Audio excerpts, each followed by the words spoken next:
It was June 29, 1978.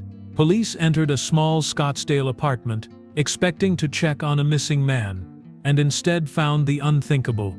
Bob Crane, the charming, quick-witted star of Hogan's Heroes, the man millions saw as America's perfect TV dad, was gone. For years, fans had known him for his humor, his smile, his wholesome image, but the headlines that followed painted a very different picture, one that would stain his legacy forever.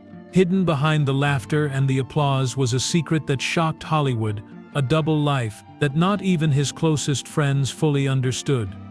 And the truth about that life would only come to light after his death, when investigators opened a box of tapes, and when decades later, his son finally broke his silence, determined to tell the world who his father really was. Before the scandal, before the tapes, Bob Crane was television gold. In the mid-1960s, when Hogan's Heroes premiered, he embodied a kind of charm audiences couldn't resist. Quick with a joke, warm, endlessly likable, he had come from radio, where his voice alone had built him into a Los Angeles celebrity. Morning shows filled with banter, ad-libs and celebrity interviews turned him into a local legend.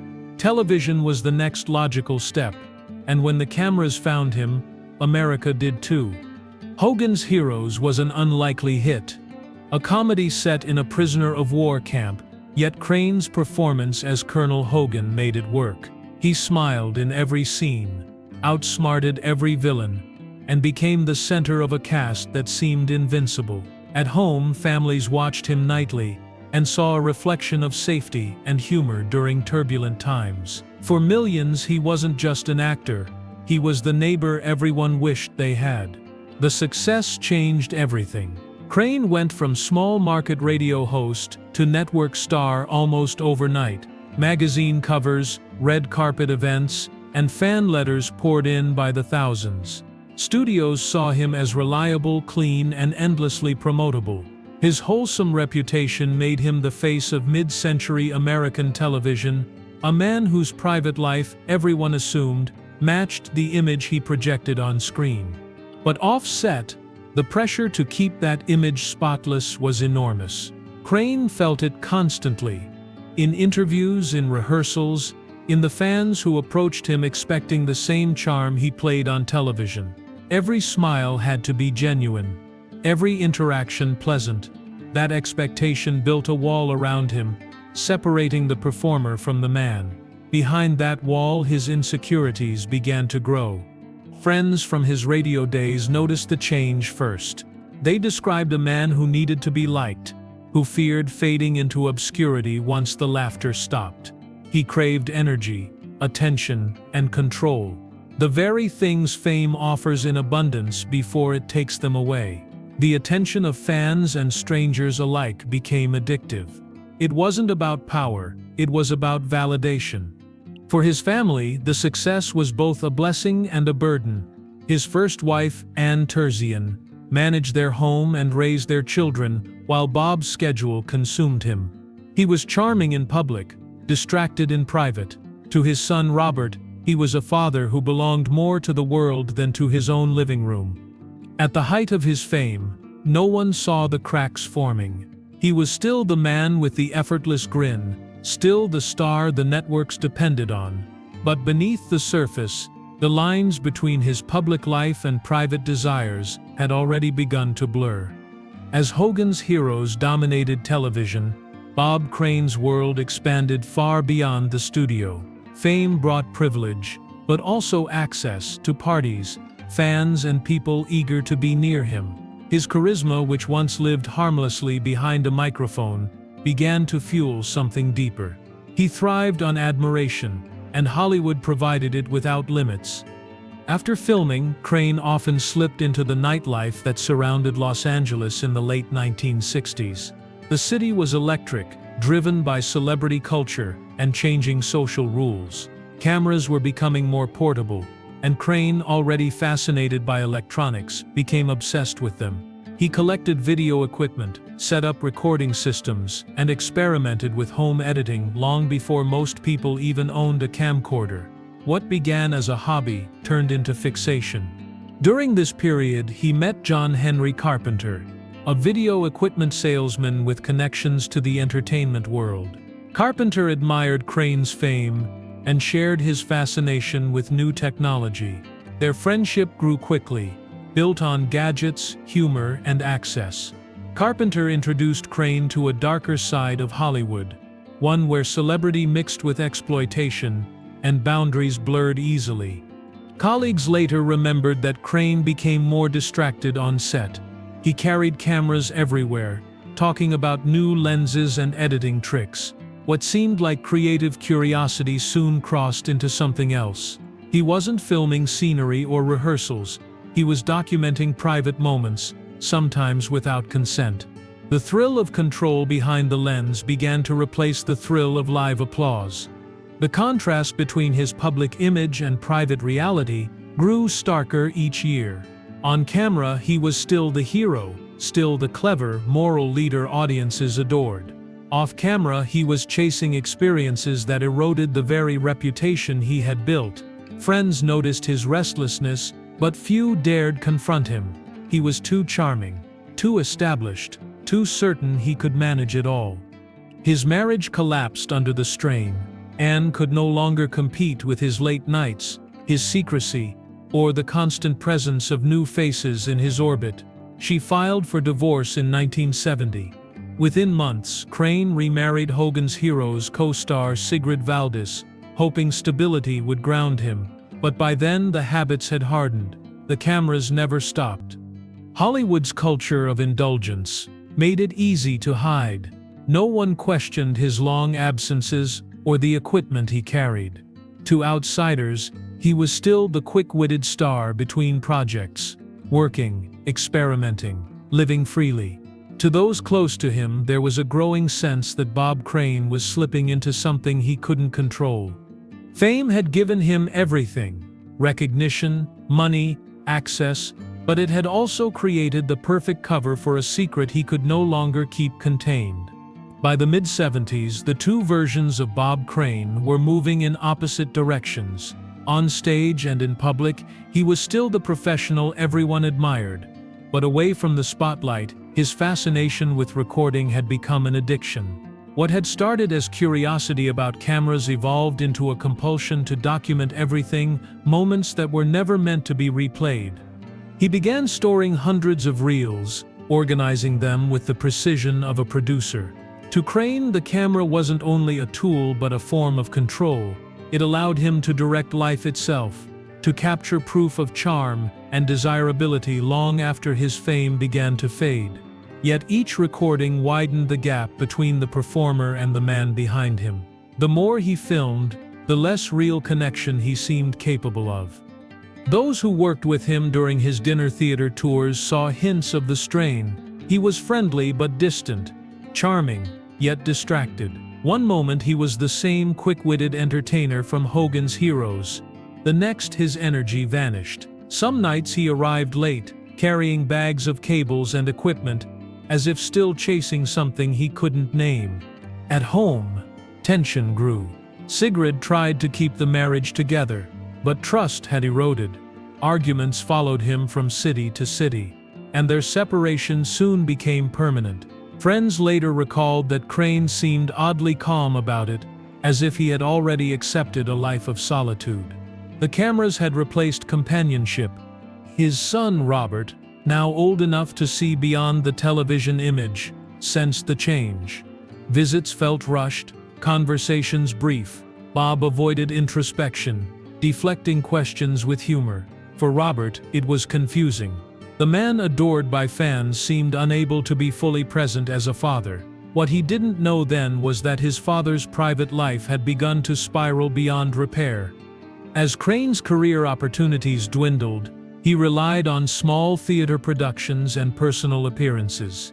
Fame had shifted to nostalgia, and the applause that once fueled him was softer now. Yet the private tapes multiplied. He carried them from hotel to hotel, guarded them as if they were trophies. Behind closed doors, the star America once trusted was building an archive that would one day expose everything. The dual existence couldn't last. By 1978, The secrecy, the late nights, and the growing dependency on his cameras left him isolated. He wasn't hiding from the public anymore, he was hiding from himself. And without realizing it, he had created the evidence that would turn his life, and his death, into one of Hollywood's most haunting mysteries. In late June of 1978, Bob Crane was in Scottsdale, Arizona, performing in a stage comedy called Beginner's Luck. It was the kind of role that kept him visible, even if the days of network television were behind him. The local crowds adored him, and he played his part with the same polished timing that had once made him famous. But behind the smiles, those closest to him sensed exhaustion. He was living alone in a modest apartment, surrounded by the same cameras and cables that had followed him for years. John Carpenter was back in his orbit. He'd driven to Arizona to visit, and the two spent time together that week. Dinners, drinks, and introductions to women who recognized Crane from television. It was familiar territory for both of them, a continuation of a lifestyle that Crane seemed unable to leave behind. Yet that week carried a strange tension. Friends noticed that Crane and Carpenter had argued more than usual, something about money, equipment, or boundaries. No one could say for certain. On the evening of June 28th, Crane performed his final show. Witnesses saw him in good spirits afterward, laughing and making plans for breakfast the next morning. But when he failed to appear at rehearsal, concern spread quickly. The director sent someone to check on him. What they found ended the illusion of Bob Crane forever. Inside the small apartment, Crane was discovered lifeless in his bed. There was no sign of forced entry, no struggle outside the room. The walls were lined with video gear, lights, and open cases of tape. On a nearby chair, one of his cords had been unplugged mid-reel, as if interrupted. Detectives later described the scene as both professional and deeply personal, the kind of setting where comfort had become routine. The news broke within hours, and confusion swept through Hollywood. Reporters who had once written about his charm were now piecing together details of a crime that didn't fit his public image. A beloved TV father had been killed, and the investigation revealed the hidden world that had defined his later years. Carpenter quickly became the focus. He was the last known person to see Crane alive, and police found traces of blood in his rental car. Yet the evidence was circumstantial, and technology at the time couldn't confirm a match. The case grew colder by the day, and with it came the rumors about betrayal, obsession, and the kind of secrets no one wanted to believe. For Crane's family, especially his son Robert, the moment marked the start of a lifelong battle between grief and disbelief. The man he had loved as a father was suddenly the center of a story that stripped away everything familiar, and the truth behind that night would haunt him for decades to come. From the moment detectives entered the apartment, the evidence told two stories, one of violence and another of obsession. The walls were lined with recording equipment, carefully arranged. Shelves were filled with videotapes, labeled in Crane's handwriting. It was unlike any crime scene Scottsdale police had ever seen. The discovery turned a private tragedy into a national scandal. Reporters descended on the quiet neighborhood within hours. What began as a murder investigation quickly became an exposé. The man millions had known as a wholesome television father was being revealed as someone entirely different. Headlines blurred fact with speculation.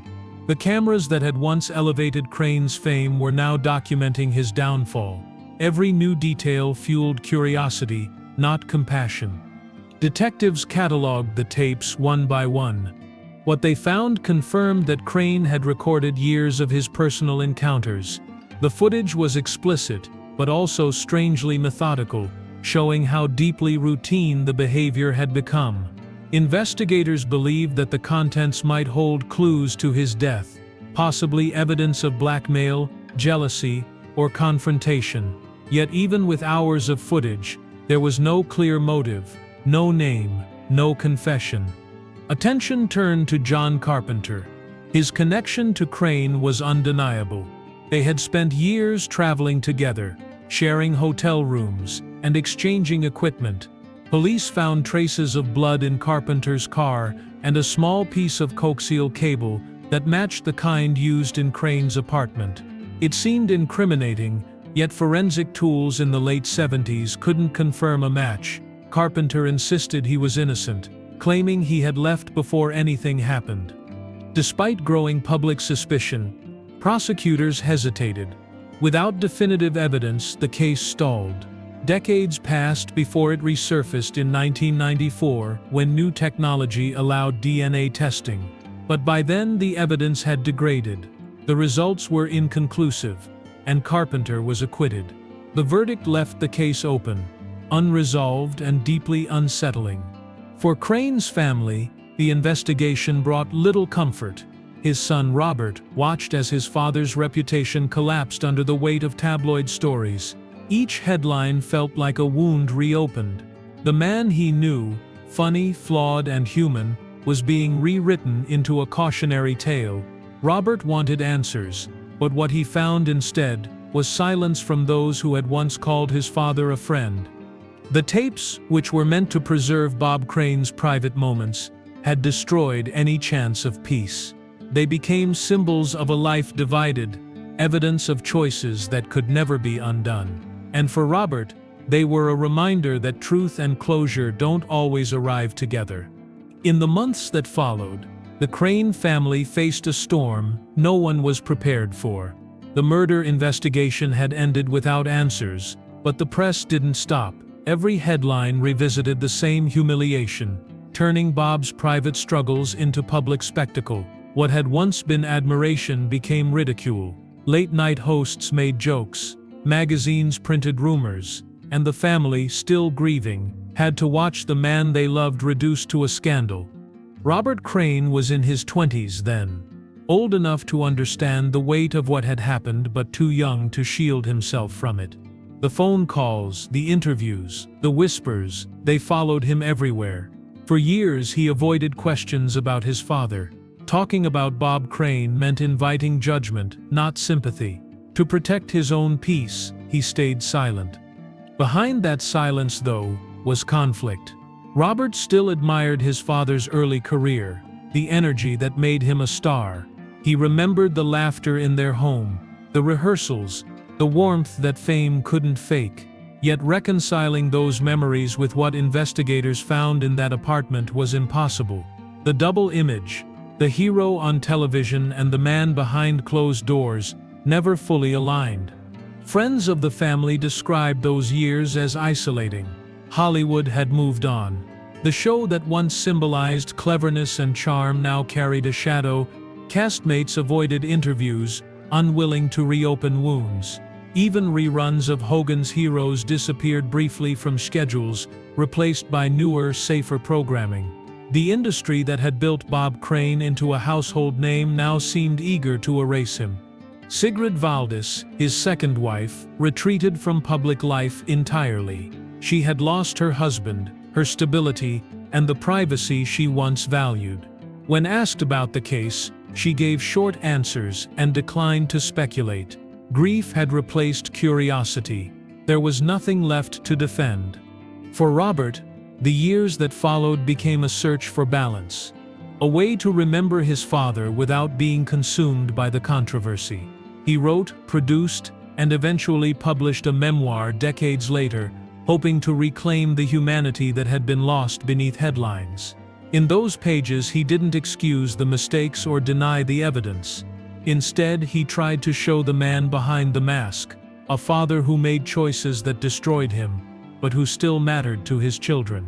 It was that perspective, quiet and unpolished, that began to reshape public memory.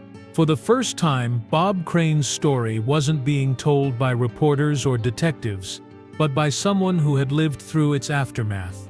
And through his son's words, the tragedy began to sound less like scandal and more like a warning about the cost of fame without self-understanding. Time softened some of the noise but not the questions.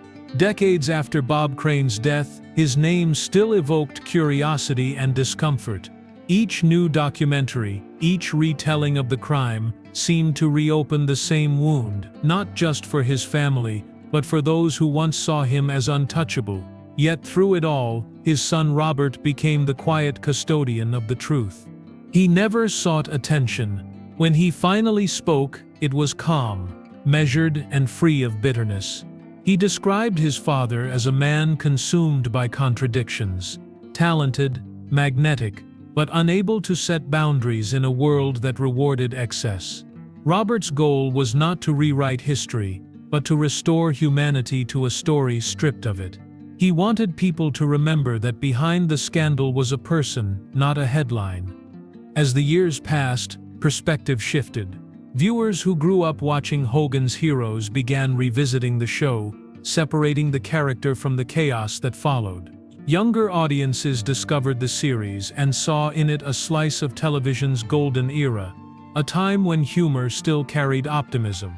For many, Bob Crane's performance remained untouched, even as his personal life continued to cast a shadow. Robert often reflected on how fame had changed everything. His father had lived in a time when there was no guidance, no awareness of addiction or compulsion, only expectation. Success demanded perfection, and anything less had to be hidden.